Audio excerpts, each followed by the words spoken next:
د دې سره یو بل مهمه خبره هم ده، هغه ډیر مسلمانان او ډیر زمونږ او ستاسو ورونه حجاج پکې واقع کیږي.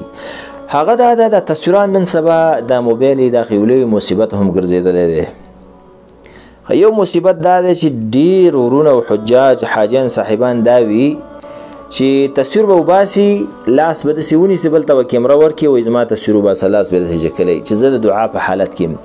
دا تصویر ډیر خطري دی عزتمندو، دا ډیر زیات خطري دی او دا ډایرک انسان په شرک اصغر په ریا کې واقع کوي.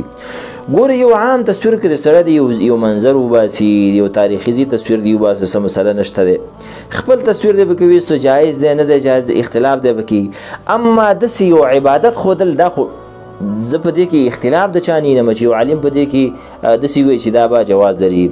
ځکه دا خو ته دعا نه کوې، اصل کې دعا نه کوې، لاس دې هسې نیولی دی دې لپاره چې خلکو ته ووایي چې زه ګوره د الله نه دعا کوم تصویر وباسي. دا به نشرول یا ښودل دا ریا ده عزتمنده.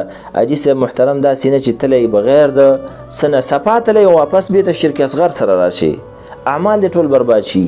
نو دا خو قطعا مه کوئ. قطعا اوس ګوره که چېرته ته دعا کې او چا د لپټې سلی دی او چا شیر کو نشر یې کو نو تا ته پکې کوم مشکل نشته دی.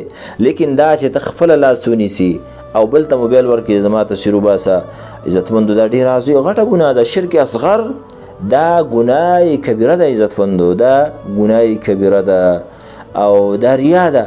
او په قیامت ورځ باندې ریاکار انسان هغه شهید چې سر د الله په لار کې قرباني شوی دی، د خلکو د ریا د وجې نه الله یې اول جهنم ته ورتوي. هغه عالم چې ټوله ورځ او شپه ځان ستړی کړی دی، بیانونه یې کړي دي، تفسیرونه یې کړي دي، دعوتونه یې کړي دي، د دنیا او د ریا دپاره کړي، اول یې جهنم ته ورتوي. هغه سخي سړی.